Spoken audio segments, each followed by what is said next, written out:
Bem-vindos a mais um episódio do videocast Rio Ethical Fashion, com patrocínio do Sebrae, copatrocínio do Shopping Leblon, Instituto E e Osklen.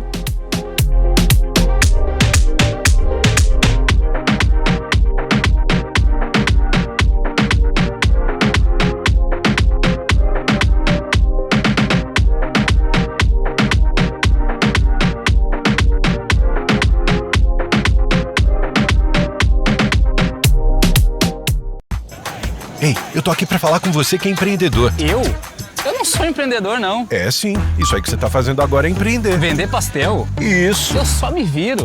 E hoje você é dona do seu próprio negócio. Eu não sou dona de negócio nenhum, não. É sim, dona do seu próprio nariz, dona da banca. Seu trabalho é importante pra todos nós. E o Sebrae tá aqui pra fazer vocês irem mais longe. Então vocês podem me ajudar? Claro, a gente existe há 51 anos por sua causa. Conte com a gente. Sebrae. Oi, gente! Nesse episódio vamos falar sobre construindo marcas sustentáveis. Estamos aqui para ouvir 3 mulheres incríveis que vão trazer a sua experiência de como nos seus setores, em cada momento, elas têm o desafio e os prazeres também de fazer essa virada. A gente tem ouvido falar muito sobre o ESG, que é essa sigla em inglês, de Environment, que é o ambiental, o social e a governança. Então eu tenho 3 mulheres aqui que eu vou apresentar agora, que tem um pouquinho, cada critériozinho na sua especialidade, e a gente vai trocar aqui um pouquinho, porque a gente precisa ter todos esses fatores, né, para construir uma marca sustentável. Né? Então eu tenho aqui do meu lado Eloá Corsato, coordenadora de sustentabilidade da Animale, Sabrina Dutra, coordenadora de projetos e ambientação do Shopping Leblon, Renata Branches, nossa super querida amiga, criadora e CEO do Renata Branches Branding. Tá? Então, vamos lá para esse bate-papo. Eu quero muito ouvir de vocês quais são os desafios e quais são os prazeres. A gente já falou, trocar essa experiência que vocês têm de sobra para compartilhar com a gente. Vou começar com a Renata, gente, porque a Renata tem um histórico maravilhoso e que ela vai contar um pouquinho pra gente.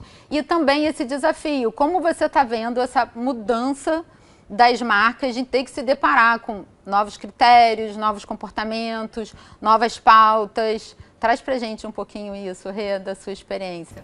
Ótimo, Lili. Primeiro, estou muito feliz de estar aqui com vocês, né? Para aprender mais, para trocar. E é minha segunda participação no REF, Rio Ethical Fashion, que me honra muito, tá? Muito feliz mesmo. Vamos lá, né? Nessa estrada longa, muita coisa mudou. Mas nos últimos tempos, a gente pode dividir assim em dois grupos, né, de comportamentos com relação à moda sustentável. Eu vou falar dos grandes. Ali em 2015, quando foram estabelecidos e apresentados para o mundo os Objetivos de Desenvolvimento Sustentável, senti que os pequenos entenderam, internalizaram e se engajaram imediatamente. E os grandes encaravam como uma tendência, né? Uma tendência passageira, mais uma. E aí, dos últimos tempos para cá, falando assim, dos últimos 3, 4 anos para cá, eu acho que a pandemia acelerou isso, né? Inevitavelmente, eles entenderam que não é uma tendência passageira, mas, aí falando dos grandes, por onde eu circulo muito, eu vou fazer o que manda a legislação. Então, eles estão, o que eu sinto, o mercado muito mais reativo do que proativo. Né? Assim, eu vejo poucos projetos entrelaçando os ODSs, eu vejo, isso agora está começando a pautar as reuniões, mas tem muita resistência. Por quê? Também os desafios são inúmeros, né? Mas eu acho que o primeiro grande desafio é assim, transpor esse modelo mental tanto das lideranças quanto dos consumidores. Então fica assim, a sustentabilidade, os projetos de impacto socioambientais, eles não têm a mesma prioridade do que as reformas das lojas, sabe? Do que uma campanha com uma celebridade. E esse último ano especificamente, eles já começaram a entender isso. Está descendo o quadrado, mas está descendo. É o que eu percebo, tá?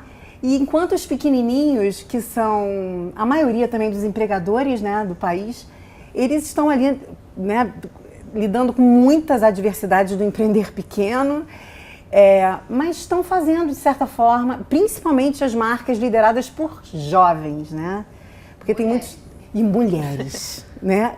Sem dúvida nenhuma.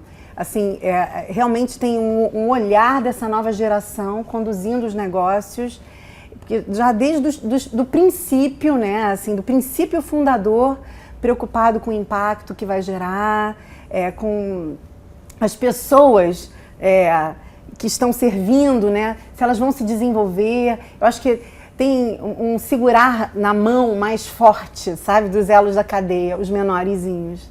As parcerias são mais potentes, é a minha percepção, tá? Então é isso. Não sei se eu respondi tudo. Respondeu, não, tá ótimo, já foi. Eu acho que concordo com você. De um tempo para cá, a gente está vendo um panorama bem mais dedicado às pautas. E eu espero que por amor, né? Sim, por amor. E aí, assim, agora eu queria falar com a Eloá, que não é do mundo da moda, né? A gente está aqui com a Rê, que veio, né? Quis começar com a Rê, porque para trazer esse panorama do que está mudando. E você, Eloá, me conta um pouquinho a sua estratégia, como você veio para a Animalia. Tá. Eu acho que antes de começar, em respeito ao público e à diversidade, eu sempre gosto de fazer minha autodescrição. E eu gostaria de convidar vocês também para fazer a autodescrição, que é muito importante. Eu sou uma mulher negra, tenho o cabelo trançado na altura do ombro, no corte Chanel. Eu estou vestindo uma camisa branca, sou uma mulher cisgênero, estou vestindo uma calça branca e uma sandália branca. E a minha camisa tem alguns detalhes coloridos de bolinha. Então, é isso. Muito obrigada, Eloá, por trazer isso. A gente podia, né, assim, com certeza, é um aprendizado pra gente, como sempre a gente fala. Então, eu aqui já falei, então vou me apresentar também. Eu sou uma mulher de 56 anos, tenho cabelo curto, branco, né, estou usando brincos e um colar delicado, camisa branca, e por ser cofundadora representante do REF aqui com vocês, vou dizer que a gente está numa sala branca, no Shopping Leblon, cheia de flores coloridas, lindas, de papel, em tons de vermelho, laranja, vinho. Então, bem-vindos e obrigada, Eloá. Imagina, que isso. Eu sou Renata, eu sou uma mulher de 50 anos, branca, de cabelos negros, descabelados, assim, colocados para cima, visto uma roupa branca, crua, natural. Escolhi um batom cor-de-rosa hoje para contrastar com esse cenário lindo que a gente viu. E é isso.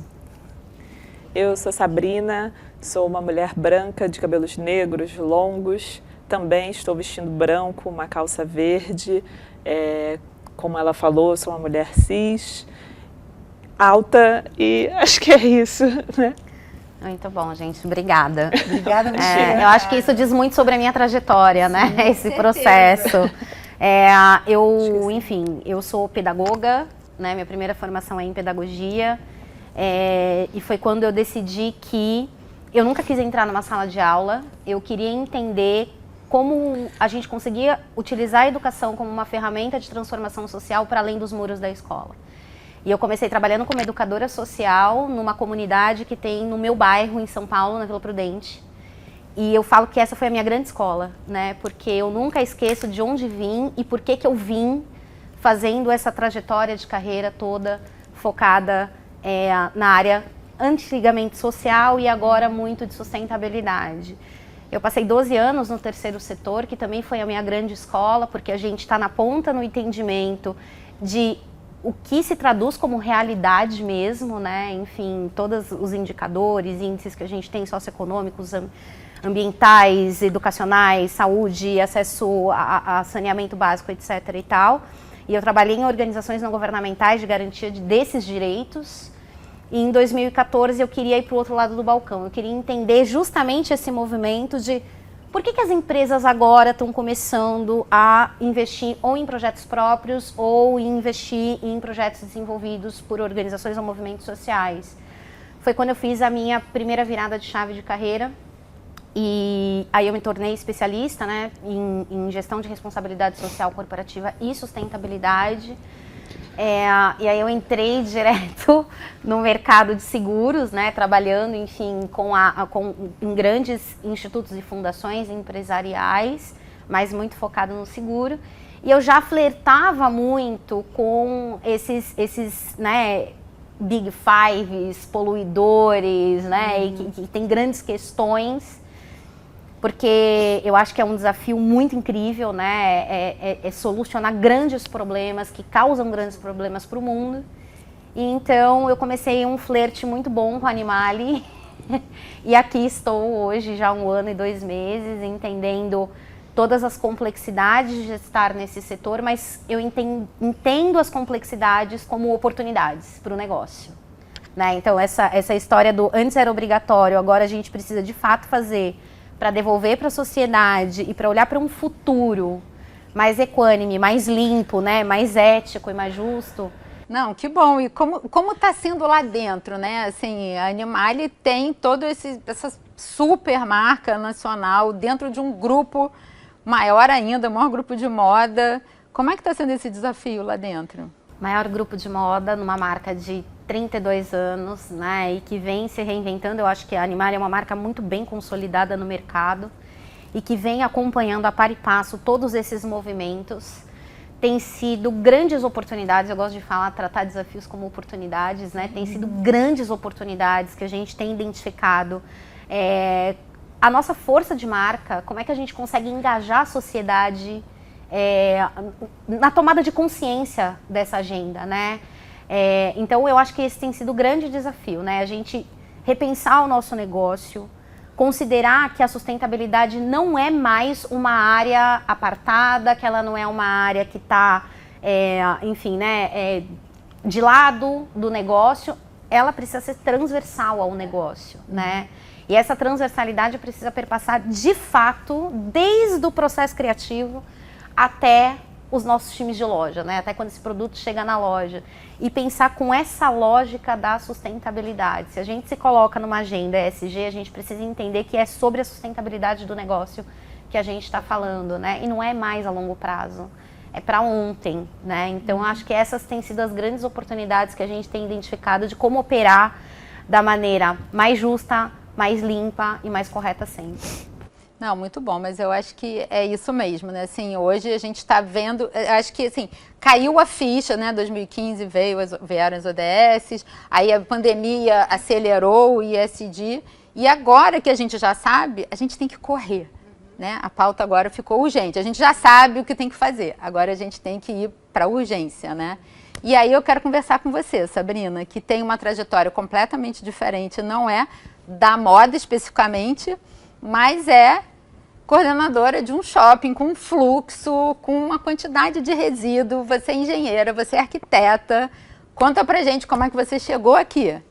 Então, eu cheguei aqui em 2018, né, e recebi as equipes de limpeza e sustentabilidade. Foi um desafio enorme porque eu ainda não tinha atuado diretamente nessas frentes por ser arquiteta e tal, e em shopping é um outro fluxo.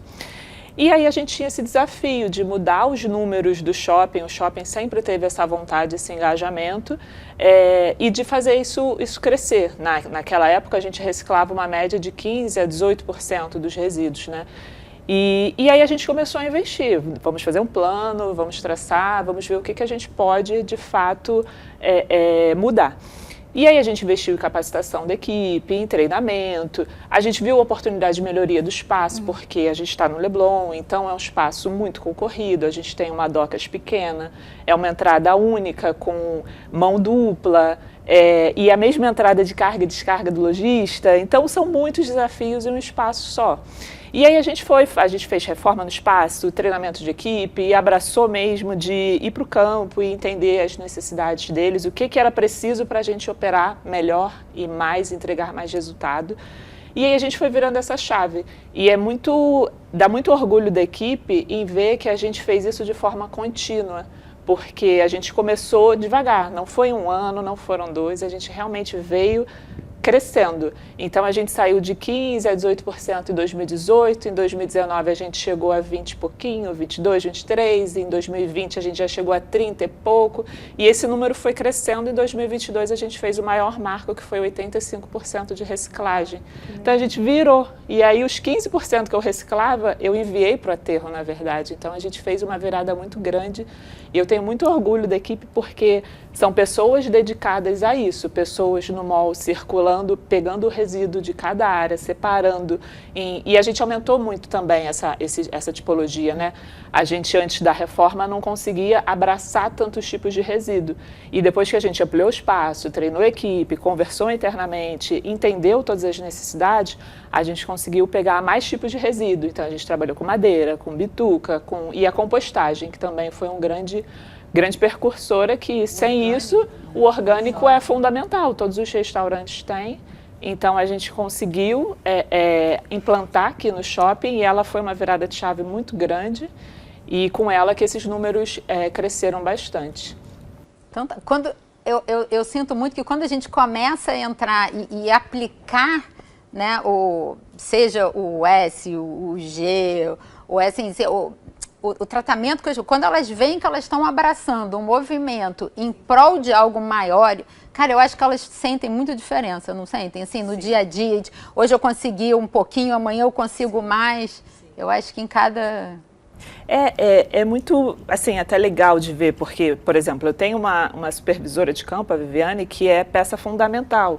Assim, eu poderia trazer o nome de todo mundo. A Suelen é a coordenadora na minha empresa Terceira. Os meninos do Terceiro, Jefferson, Cleiton, a gente tem várias pessoas de frente que sem eles a gente não entrega, porque eu posso querer, a gente tem coletores no mall, a gente faz campanhas, tudo isso é muito maravilhoso, mas eles estão de frente, né? Então, isso é fundamental, o engajamento deles, a gente trazer para perto, a gente está no campo, a gente entender o que eles precisam, fornecer essas ferramentas, e eles se sentem fazendo parte, porque a gente vai lá e fala, cara, a gente fazia 60%, a gente virou 70%. Cada percentual que a gente foi aumentando, a gente comemorava com eles, vamos fazer um café da manhã, vamos reunir a equipe, porque eles que entregam, né? A gente, de fato, são metas da companhia, a ALUS está muito focada nisso. Depois das fusões, a gente deu um salto enorme, porque realmente houve investimento, houve interesse desse crescimento, mas o fato é que a gente precisa do investimento e do planejamento, e precisa do trabalho da mão na obra, né? Da mão na massa. E isso é fundamental. A gente teve tanto do Shopping Leblon, quanto da companhia como um todo da ALUS, quanto da equipe Terceira, que está do dia a dia no resíduo, no manejo mesmo, entregando isso para a gente. Então, acho que é por isso que a gente conseguiu fazer de forma tão certeira, né, tão consistente. Rê, ano passado, você se juntou à Cris e criaram a calculadora ISD, que é um formulário, um diagnóstico para as empresas medirem a sua maturidade. Conta pra gente um pouquinho da calculadora e o impacto que isso tem nas marcas, né? Assim, como que elas se viram depois de olhar qual é a sua maturidade, em que lugar elas estão na sustentabilidade. Pois é. Então, a calculadora Moda ESG surgiu, né, de uma metodologia que a Cris Pavão aplicava já originalmente no marketplace de modas sustentáveis, a Bicoses, o marketplace dela, e a gente resolveu se juntar para aprimorar e para dar essa ferramenta, porque a percepção que a gente tem é que agora, primeiro, a cadeia da moda é muito complexa. E existem poucas ferramentas ainda capazes de atuar nessa complexidade do mercado de moda. Então, está todo mundo aprendendo, né? E assim, eu acho que o passo número 1, assim como no autoconhecimento, é a gente tomar consciência, né, do estado presente, do que a gente precisa mudar, melhorar. Ela tem esse papel, né, é uma ferramenta de gestão diagnóstica para a tomada de consciência. Então, vou responder todas essas questões que aí dizem respeito ao E, ao S, ao G, né? Então, para que depois disso ela possa então tomar as suas decisões, construir os seus projetos, assumir seus compromissos, né? Monitorar depois esses projetos e fazer disso um ato contínuo, né? E infinito, porque é isso que a gente precisa, e ágil. Essas dimensões que são abordadas na calculadora são 3. Então, eu falei, da ambiental, a gente trata de questões como matéria-prima, circularidade, processos, operações, outras também. No social, as condições de trabalho, né, justas, o feito no Brasil, inclusão e diversidade, obviamente. E na terceira, que é a de governança, questões fiscais, financeiras, de relacionamento com stakeholders, de políticas e metas, tá? E por aí vai. Então, é isso. Então, ela serve de apoio para você... Tá, esse é o retrato. O que a gente faz agora? Listar as prioridades, construir as fases dos projetos. Então, ajuda muito, né? Então, os feedbacks são esses, Renata. A gente conseguiu enxergar os nossos maiores desafios aqui dentro e enumerar, abraçar projetos que já existem ou aprimorar outros e construir os nossos próprios. Então, esses têm sido os feedbacks. Isso é muito maravilhoso, né? Porque é isso. É uma ferramenta para o autoconhecimento, sabe? Das empresas. E que a gente está aprimorando. A primeira versão, ela está muito focada para a materialidade assim, de vestuário, tá? Tanto a cadeia produtiva quanto o varejista, as marcas. Mas a gente está aprimorando e fazendo alianças, tendo aí um acompanhamento também acadêmico, né, para chancelar, e a gente aplicar para outros segmentos, para acessórios, para calçados, né, bolsas, enfim, bijuterias, joalherias. E então é isso, a gente está muito feliz, só está começando, está engatinhando, mas a gente está muito feliz com os resultados já. Ah, que bom. 2 coisas que eu quero saber de você. Uma, tem uma versão gratuita e uma versão paga. Sim, exatamente. A versão gratuita, ela diz respeito a um pedaço do ar, né, que fala ali de biodiversidade, né, de questões climáticas, e a versão paga é uma versão avançada completa e que também é interessante você ter perguntado, porque ela vai junto, além do cálculo, né, do nível de sustentabilidade, vai também uma avaliação do posicionamento dessa marca com relação às outras do mercado na perspectiva ESG, né? Então é muito legal. E ainda tem uma tag de comunicação das suas melhores práticas que a gente identifica, então vai endereçando também. E a ideia é a gente desdobrar isso para mentorias, fazer alianças, quem sabe lá no futuro ter uma certificação, né? Mas esse primeiro instante precisa de maturar muito e tem um campo enorme, porque passo para a mudança é a conscientização, né? E além disso, o que tem sido muito revelador, que muitas marcas já fazem e nem se dão conta, porque elas fazem sem estrutura, elas fazem sem ter um plano de continuidade, simplesmente elas fazem. E aí, quando elas se dão conta de que aquilo é valioso, que aquilo é valor para os seus negócios, né? Elas entendem, então vamos priorizar esse aspecto aqui, que a gente já começou, já é a nossa vocação, nós já temos ferramentas e inteligência para fazer isso, e aí elas se desenvolvem, também são descobertas, né? Não, super. E até quando você faz exatamente na consultoria, quando você faz esse diagnóstico, você tem que pegar o que você é bom, tem que ter uma materialidade que você tem orgulho, que você vai levar para a vida. E tem os grandes desafios que você sabe que é o impacto ali que você tem que mitigar, né? E eu acho que um dos grandes desafios é o da Eloá, que está, né, na Animale, uma marca que eu admiro muito. Eu tenho acompanhado todos os movimentos da Animale. E assim, agora uma coordenadora preta, linda, com esse desafio de trazer diversidade, equidade, inclusão. Como é que você está nesse lugar? O que você tem feito? Como você está sendo recebida? É isso, né? Primeiro, acho que um primeiro ponto é a minha chegada na Animale é um divisor muito grande de águas, no sentido de eu fui em 30 anos a primeira mulher negra a assumir um cargo de liderança na marca, né? E uma mulher negra com uma consciência de raça, de classe, e eu acho que isso diz muito sobre o momento da própria marca, né? A escolha da própria marca em relação a essa pauta. A agenda ambiental, ela é inadiável. A gente não tem como falar de planeta, de 2030, sem falar dos avanços ambientais que a gente precisa ainda correr nesses próximos anos. Mas a gente faz uma reflexão muito grande sobre não tem como a gente falar de agenda ESG se a gente não colocar na centralidade dessa agenda o fator social. Porque quem vai fazer essa roda girar são pessoas, né? É sociedade. E quando a gente fala de sociedade no Brasil, a gente não tem como ignorar a demografia desse país. A gente tem um país, 56% da população que se autodeclaram negra, né? Negras, pessoas negras. Então a agenda social ela precisa ter, acho que um marcador central, né? Que é, não dá pra gente falar de social sem falar da pauta étnico-racial. Essa é uma outra agenda que é inadiável, né? E na Animale a gente entende que é o nosso papel também como uma marca grande, potente, forte, de grande alcance, com presença em 70 lojas, falar a respeito dessa pauta, né?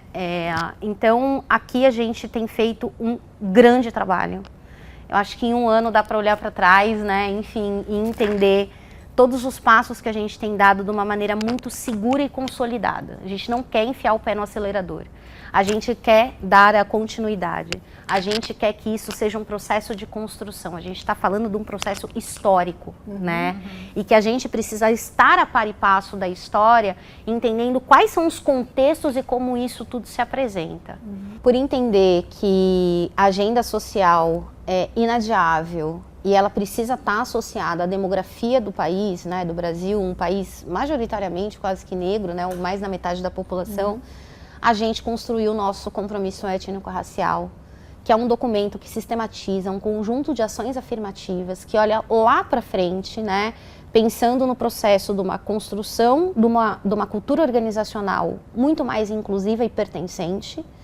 A gente tem esse compromisso também pautado na criação e na formulação de ambientes passíveis de todo e qualquer tipo de discriminação, principalmente, né, nesse contexto demográfico, racial, e na aceleração para que a gente tenha mais lideranças negras, né, em posições de tomada de decisão. Eu acho que essa foi o primeiro grande passo. Como que a gente faz isso, né? Ótimo, temos as nossas intencionalidades, as nossas ações, etc. e tal, mas a gente precisa ter uma ferramenta que seja muito potente para ajudar a gente nesse processo. Então a gente se tornou a primeira marca de moda signatária do Pacto de Promoção pela Equidade Racial, que é uma ferramenta que nos ajuda em 3 esferas de indicadores, né? Olhando para fatores de contratação, liderança, investimento social privado e ações afirmativas. E esse é o nosso norteador, de fato, para todo esse processo que a gente está buscando em relação à equidade racial. Nossa, uau, imagino o trabalho que você tem. Mas assim, é muito bom aprender, saber que a gente tem esses processos, né? E olhar para a Animale com esse olhar de protagonismo, né? Eu acho que assim, é o formador de opinião. A Animale é a formadora do mercado, né? Com certeza. Então, Sabrina, vamos lá. Vou explicar aqui, você falou tanto em halos, né?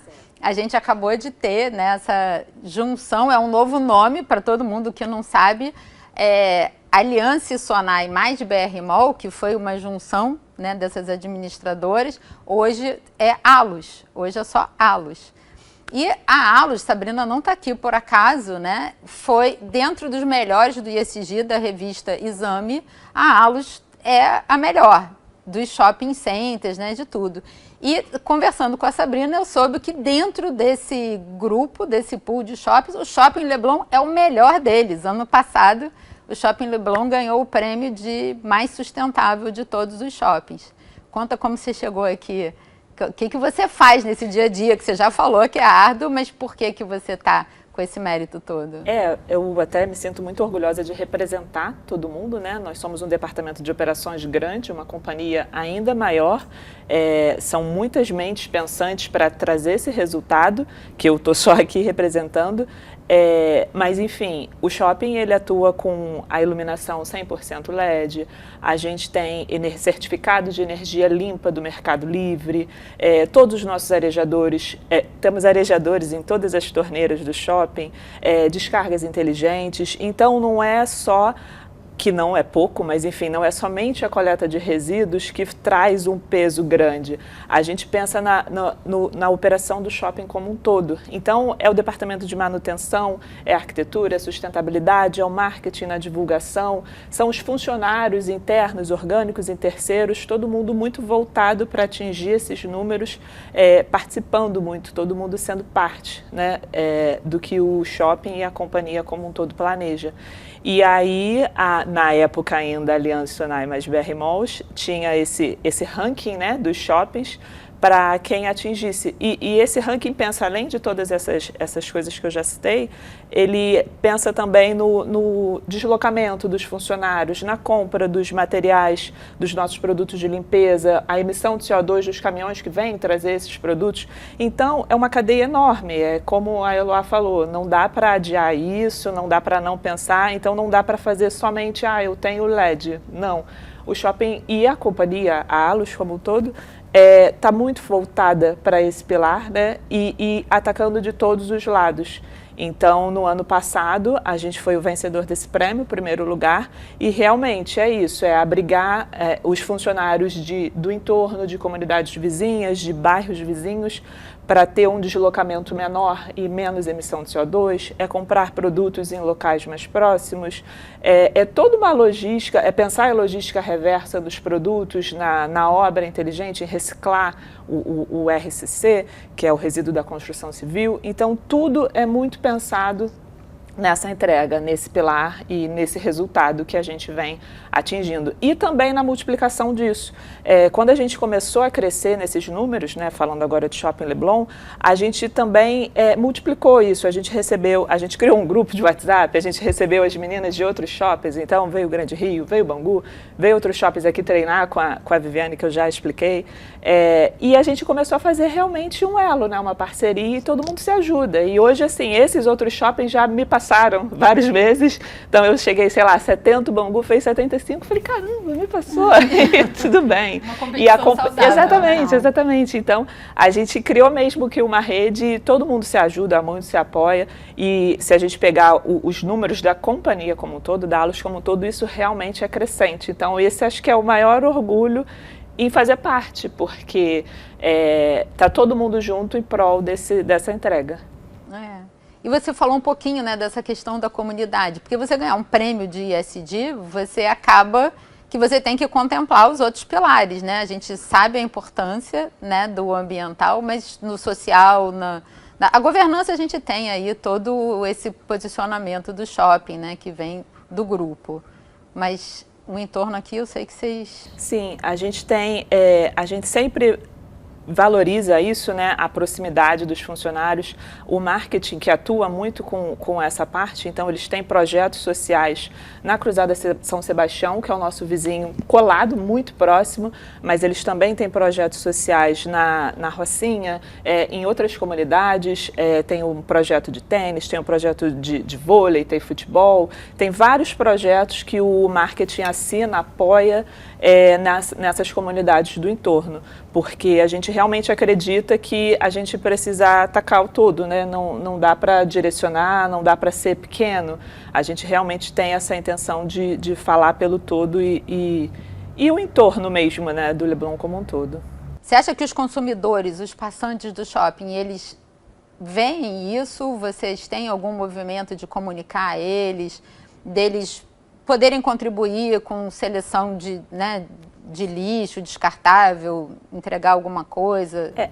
Esse também foi um trabalho a gente tem coletores no mall, a gente tem o setor de atendimento, né? O nosso ponto de atendimento, que é um ponto de entrega, a gente está construindo agora um ecoponto, porque, mais uma vez, é um desafio enorme no Leblon, no shopping de mais de 15 anos, já existente, o shopping vertical, você encontrar espaços para esse tipo de prática. Então, como a gente ainda não tinha, a gente foi adaptando. Então, elas comunicam publicam muito no Instagram, a gente divulga nossos números, todo mês a gente coloca lá no Instagram, a gente chama de frases de equivalência, que é o que a gente equivale em números, né? Por exemplo, em julho a gente reciclou, uma cerca de 800 litros de óleo de cozinha, e isso equivale a quase 1 bilhão de economia de água. Então a gente faz essas frases de equivalência, a gente divulga isso todo mês.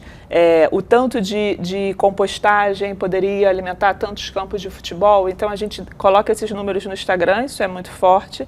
E no próprio mall, no site a gente também comunica, e no mall a gente tem lixeiras de coleta seletiva, a gente tem os receptores de pilha, bateria, a gente tem o setor de atendimento que recebe tudo isso, e a gente recebe muito e-mail dos clientes. Os clientes ligam, a gente já recebeu televisão, a gente já recebeu computadores, a gente já recebeu coisas que a gente...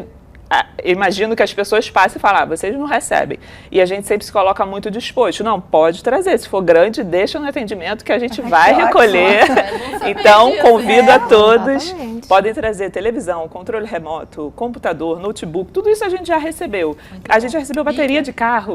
Então, assim, é muito grande, né, toda a gama de resíduos que hoje a gente trabalha, que no início não era assim, era bem reduzido, mas com todas as reformas que a gente fez, os planejamentos, hoje a gente consegue ser grande. E isso a gente, com o ecoponto que a gente está construindo, eu acho que vai ser ainda mais claro, porque a gente vai ter um ponto no mall voltado para isso e o cliente não precisa procurar, ir atrás, que hoje a gente ainda conta com esse contato, né? Ele precisa trazer, levar ao atendimento, a gente recebe e encaminha. Então, assim, a gente é incansável, né? A gente não vai parar de fazer, de procurar atender nos desafios que a gente tem. Um shopping vertical, pequeno, uma docas com uma entrada única. Então, tudo isso é bem difícil. É muito legal ver o shopping assumindo um novo papel no mundo, né? Total. Para além daquele templo de consumo que está demonizado até esse termo, né? Se você pensar, né, as novas gerações que já nascem alarmadas, né, com esse potencial fim de mundo, e, enfim, com toda a educação para sustentabilidade. Então, ele tem esse papel de ser parceiro nessa jornada. É muito legal, né? Sim. E eu acho, essa coisa da educação que você falou, a gente tem um fluxo tão grande que eu acho que todos nós temos um papel de educação, sim, cada qual no seu lugar, né, de educar e aprender, né, mas quando você vê um lugar que tem um fluxo muito grande, é uma oportunidade incrível, né. E a gente também conta muito com o lojista e com os funcionários, porque o cliente está aqui, mas no dia a dia a gente tem essa proximidade. Então a gente começou a fazer treinamento, a gente começou a divulgar circular, notificação, às vezes a gente é um pouco mais incisivo com circulares mesmo. A gente conseguiu fazer uma contratação, isso também é a nível ALUS, uma contratação de uma estagiária focada para isso, então todos os shoppings da companhia vão ter, e ela vai ter esse papel muito forte de entrar nas lojas e falar, o resto de comida está misturado com guardanapo, não pode. Então, a gente também iniciou isso em 2023, que está sendo muito positivo, que é para também trazer o lojista mais para próximo, porque não adianta a gente fazer um trabalho enorme e o lojista não está engajado, porque quanto mais ele se engaja com a gente, ele separa o resíduo, ele entrega tudo isso de forma mais separada para a gente, é mais fácil também, o trabalho da equipe flui melhor e a gente consegue ter uma entrega maior, né? Então, isso também tem sido fundamental. Trabalho gigante de forma. Sim. Um shopping escola. E Rê, eu quero saber você, como que uma consultoria, né, assim, um branding, como você começa ali, desde o propósito, do valor, o comprometimento, como você acha que a Renata Branches Branding pode ajudar as marcas a cumprirem as suas metas para a Agenda 2030? Então, meu papel como consultora de marcas, né, o famoso branding, primeira coisa no ato da construção das estratégias da marca, sejam elas com relação à comunicação, visual merchandising, produto, marketing, tentar ao máximo entrelaçar os objetivos de desenvolvimento sustentável, pensando assim, tá bom, para essa estratégia, quais serão os impactos que a gente vai gerar? Como que a gente vai se movimentar na direção dessa agenda? Então, quais são os ODS que essa estratégia vai servir? Então, a gente tenta ao máximo fazer esse tipo de reunião, 1 ODS, 2, 3, o quanto der, né? Tentando sempre embalar as estratégias com essa noção total de impacto, né? Porque a verdade é que cada ação vai gerar um impacto, então vamos entrelaçar. Esse é o primeiro ponto assim, na consultoria. O segundo é sempre estudar e levar exemplos, porque o exemplo arrasta, né, gente? Ele provoca, ele inspira, ele arrasta para a mudança. E aí, sendo exemplo, eu tive o prazer de ter convivência com o Bira Miranda, que é consultor de sustentabilidade, 3 anos atrás, quando a gente estava no Criável, transformando o Criável no nosso pilar social. Ele disse assim: Renata, não adianta a empresa querer fazer projetos sem viver, sem ter real noção. Você tem que viver o ESG, você tem que viver o ESG. E esse é o meu mantra, a gente tem que viver. Então, depois desse sacode que ele deu, a gente começou a aprender e a arrastar também os clientes, porque a gente transformou o Criável, nossa escola de moda sustentável, num pilar social da Renata Branches Branding. E com isso, assim, a gente trabalha em parceria voluntária com a ONG Pipa Social, da qual também você é conselheira. Projetos lindos, né, na direção da agenda LGBTQ e APN+, com o Instituto CA, que é o projeto Todos na Moda. Aceleração, a gente já fez aceleração de 30 marcas LGBT com branding. Então a gente está indo para Todos na Moda, número 3 já. Agora a gente vai fazer um projeto autoral, social, com a parceria com o Instituto Lojas Renner, que é o Mais Mães na Moda, com o objetivo de capacitar, encorajar e ser uma rede de apoio para esse empreender que a gente sabe que é lindo, mas é árduo, né, pra caramba. E o projeto Mais Mães na Moda, ele se destina, né, a servir a diversos ODS, mas principalmente o igualdade de gênero e redução das desigualdades, né? E é isso, a gente está muito feliz e vai começar agora em breve, em primeira mão aqui no REF. Muito bom. E sabe o que eu acho ótimo, gente? É que assim, o brilho dos olhos quando você começou a falar dos projetos da Criável, né? Então, assim, eu sou muito impactada por isso, né? Dessa coisa que vem do coração, né? E aí agora, gente, assim, ainda a última pergunta, mas para Eloá, assim, eu quero que você me conte os seus avanços da sua pauta e eu também super, assim, né? Sei que a Animale, quando eu digo que eu admiro, ela pegou a ODS 5, da igualdade de gênero, e também ela é embaixadora do movimento Elas Lideram, né, do Pacto Global. Então me conta os seus avanços e esse envolvimento com o Pacto. Vou começar pelo Pacto, vou fazer o contrário, né, porque como eu disse anteriormente, a gente tem um compromisso étnico-racial, mas de onde ele nasce também, né? A Animale se tornou e é a única marca de moda no mundo embaixadora do movimento Elas Lideram, uma iniciativa do Pacto Global da ONU, que tem como meta engajar empresas para que a gente chegue até 2030 com pelo menos 50% de mulheres em cargos de alta liderança, né? E aí quando isso chegou pra gente, bom, ótimo, a gente já tá aqui, é um lugar que a Animale já ocupa, na verdade, né? Então a nossa meta é fazer a manutenção desse processo de ter quase que majoritariamente mulheres em cargos de liderança, mas a gente entende como oportunidade e inclusive, né, quando a gente assume um compromisso desse, a gente não está assumindo um compromisso para a empresa, a gente está assumindo um compromisso social, né, de mudanças que são sistêmicas. Então, é um compromisso público. Exatamente, e grande, né? Mas a nossa pergunta para a gente mesma foi: qual é a cor dessa liderança que a gente vai chegar em 2030 num país onde 28% da população em idade ativa é composto por mulheres negras? Então, a demografia precisa estar refletida na nossa liderança e na nossa tomada de decisão. Então, a gente assumiu que desses 50%, pelo menos 25% de mulheres até 2030 precisam ser líderes negras, né? E isso se desdobra nesses avanços que a gente teve. Então, a gente tem uma meta, a gente está olhando para esse médio prazo, nem vou considerar mais longo prazo, porque já é médio prazo, já está batendo na porta, né? 2030. Gente, nem me fala. E isso é muito bom, né? E esse processo de mensuração dos resultados e os avanços, eu sempre coloco uma expectativa de estamos lidando com temas seculares. E a gente precisa entender que cada avanço, cada micro mudança é uma super mudança, a depender de como a gente olha para ela, né?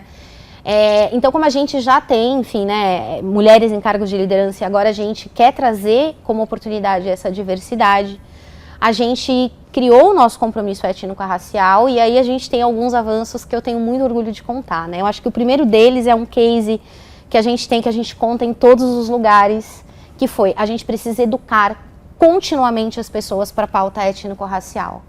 Como é que a gente vai fazer isso? A gente criou um programa que se chama Afrobetizar. A gente não chama ele de letramento, a gente chama de afrobetizar porque a gente entende que é o processo de reaprender, de fato, uma história que nos foi negada e não foi e não é contada ainda, né? E o afrobetizar, ele nasceu, e aí a gente tem muita sinergia nesse sentido, e eu acho que você trouxe algumas frases muito importantes sobre a gente precisa começar da ponta, né? E entendendo quais são os nossos principais pontos de atenção, e as lojas são os nossos 70 pontos de atenção, a gente precisou começar da percepção de quem está na ponta. De quem está vivendo dentro, diariamente, durante 8 ou 9 horas, o maior palco de tensão racial, que é uma loja. Né? A gente fala... E aí, enfim, né, esse processo ele foi criado a partir... A gente criou um grupo de trabalho do comercial, com pessoas diversas. Então tem gente da Animale Manaus, Bahia, Paraná, Rio de Janeiro, São Paulo, para a gente discutir quais eram as principais questões que se apresentavam dentro dessa pauta, olhando para a realidade de loja. E aí a gente criou o Afrobetizar. E aí eu sempre trago esse parênteses, porque eu acho que é muito importante reafirmar esse lugar. Ele foi co-criado, né, em parceria com o time da Tassi, que vai chegar aí daqui a pouco.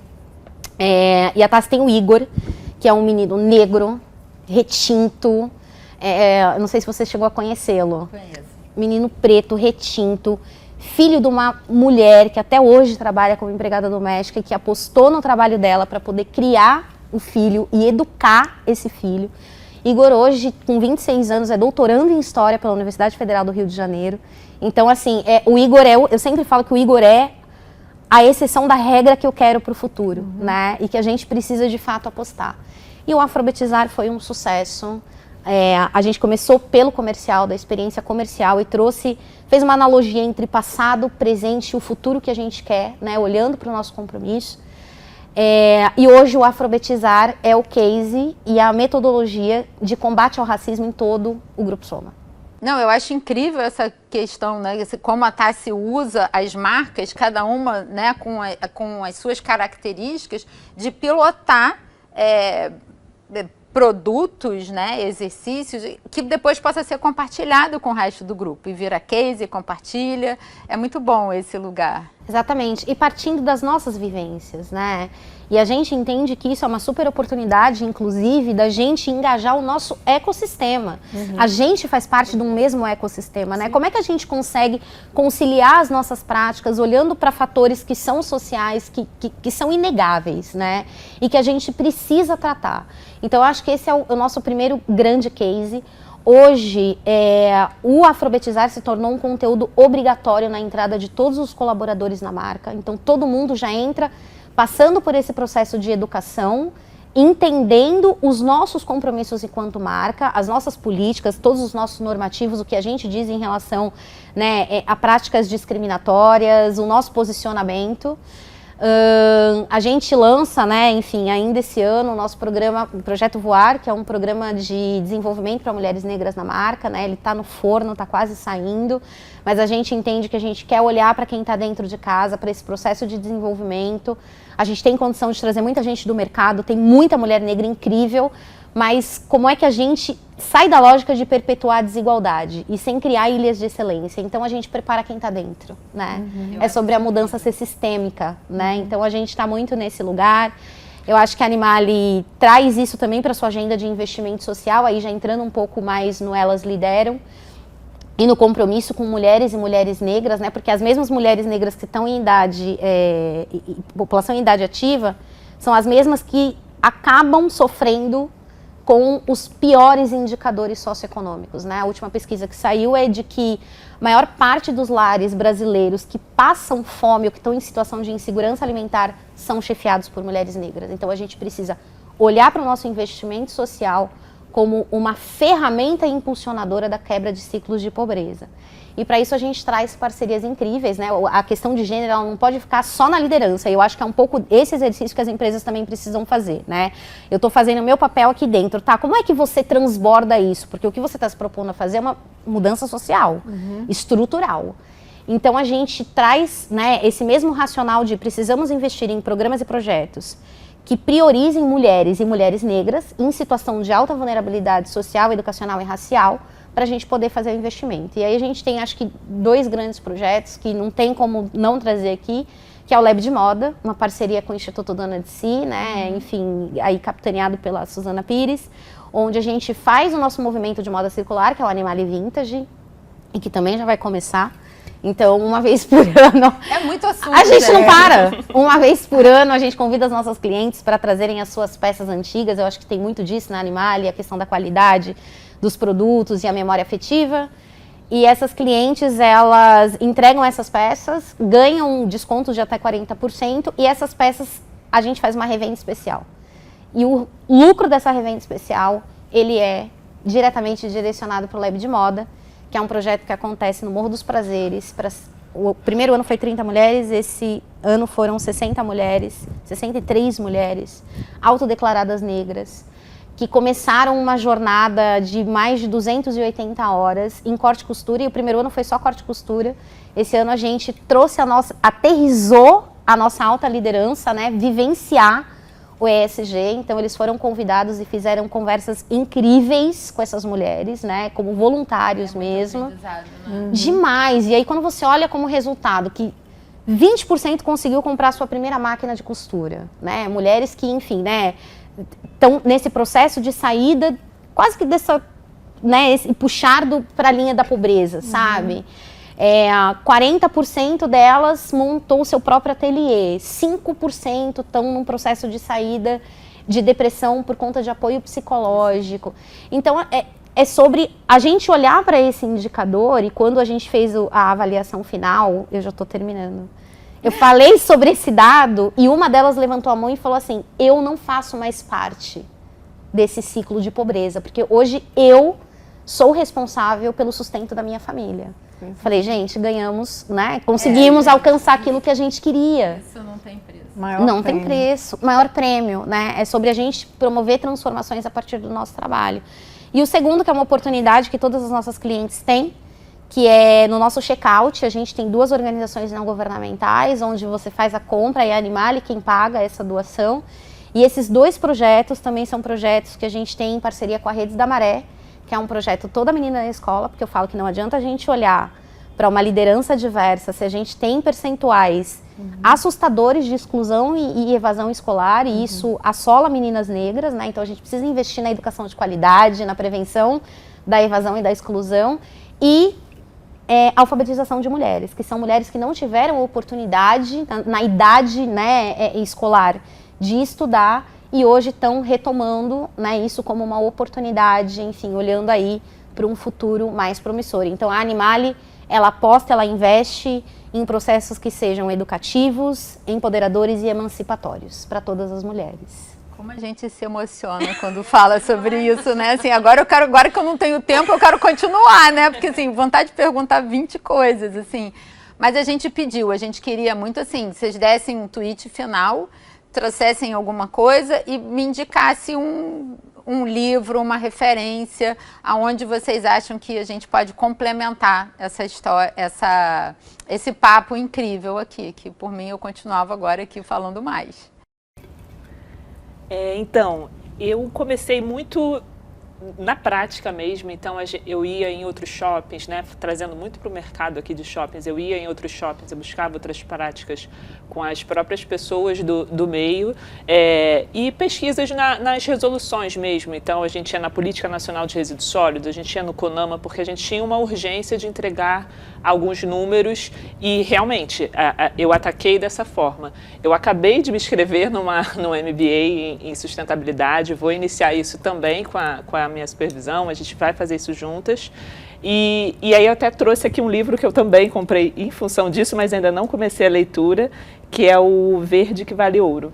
E é um livro que conta a história de vários líderes dentro do mercado, né, digamos assim, como que eles fizeram para as suas empresas evoluírem. Então, eu acho que vai muito de encontro ao que a gente busca, né? O que a gente quer para a empresa. Não dá só para trazer um número, a gente tem que pensar em como a empresa pode evoluir e trazer uma coisa que seja positiva.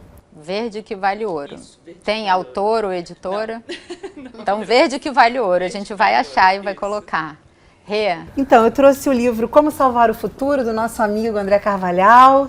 É um livro leve e cheio de reflexões, histórias da vida, gostoso de ler, não é linear, você pode abrir onde você quiser. E ele traz também propostas objetivas, assim, meio que um passo a passo para a gente de verdade se transformar intimamente, né, individualmente, para que a gente possa abalar as estruturas para melhor, mudar. A gente precisa fazer a transformação em nós. Então tá aqui a minha dica. Posso uma segunda, bem rapidinho? Pode. Então, tem um podcast, uma temporada específica do podcast Euconomia, muito legal, que trata de consumo consciente com propósito. E eles fizeram essa temporada em parceria com o Sistema B Brasil. Então, eles chamaram estrelas muito brilhantes e inspiradoras. E aí eu vou chamar a atenção que as que mais me emocionaram, eu chorei mesmo de emoção e de felicidade de ver esse trabalho. Amanda da Tucum, Herself e Penty são as 3 mulheres assim, muito maravilhosas que todos merecem, mas essas 3 têm que ser as primeiras. Eloá. Enfim, eu quero encerrar agradecendo demais pela oportunidade. Eu acho que é sempre um espaço muito importante para a gente reafirmar todos os nossos compromissos, né, e trazer aí para o grande público, que eu tenho certeza que vai acompanhar essa iniciativa incrível, sobre o que a Animale está disposta a fazer, né, e o quanto está disposta a trazer outros players para fazer. Mas eu, como uma mulher negra, ocupar esse espaço é mais um espaço ocupado, uma reafirmação de que é possível a gente fazer, e honrando a minha ancestralidade, né, quem veio antes para que eu pudesse estar aqui. E muito na ficha de ancestralidade eu trago uma dica que é imperdível, não tem como não ler, eu acho que todas as pessoas deveriam ler, que é o Pacto da Branquitude, da brilhante Cida Bento, né? Enfim, é um livro inadiável, olhando para o nosso contexto de sociedade. Muito obrigada. Gente, eu que não sei como assim, agradecer tanto vocês hoje aqui com a gente, né, assim, em nome do Rio Ethical Fashion, né, ter esse papo gostoso, pena que a gente tem tempo, mas é isso, vamos indicar muito. A minha indicação é: escutem esta fala, que vai ser, assim, educativa, né, assim, aprendendo. Obrigada, Eloá, obrigada, Sabrina, obrigada, Renata. Toda a produção. E parabéns vocês pelo trabalho incrível de estar inspirando tantas pessoas, marcas, shoppings. É um trabalho contínuo, é isso. Obrigada, gente. Sermos consistentes. Foi. Obrigada, gente. Foi.